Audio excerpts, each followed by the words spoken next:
the nice guy pushes other people away from fear of rejection. And so what he's actually doing is he's rejecting himself first too. It's a lot of self-rejection, self-critical that'll just come out on other people. And when we live in these fears, they drive our behavior. And I think last thing I just want to just highlight again is if you look at like the nice guy behaviors on paper, like what somebody's doing, it's like, yeah, this guy's probably a virtuous guy.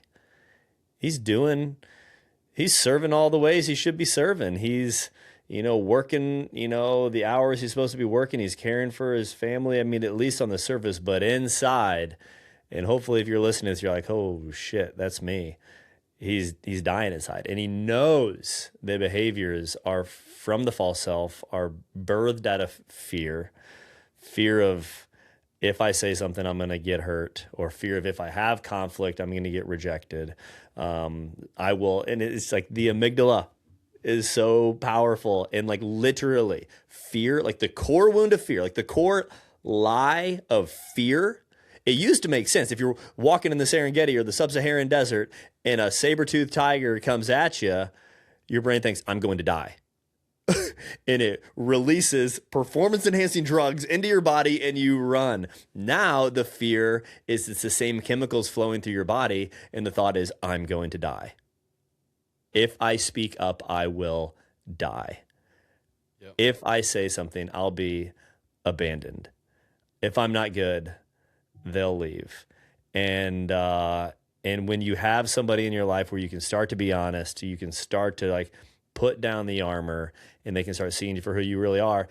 We start pushing into these vows by going the opposite, to agere contra, to go against, and to start choosing opposite things. So what are the behavioral patterns in adulthood? What are the approval loops? People pleasing, over functioning, avoiding your needs, downplaying pain. Okay, if you say yes all the time, practice saying no. Practice standing up for yourself. Practice Sabbath.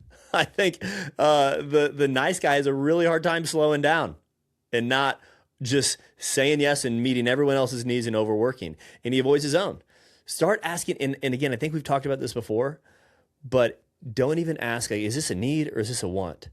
Practice asking for what you want. Vocalize an opinion and feel the temperature rise within you and the fear elevate and the tension in your veins start to expand, and welcome it and just vocalize an opinion. Be the first to do it too.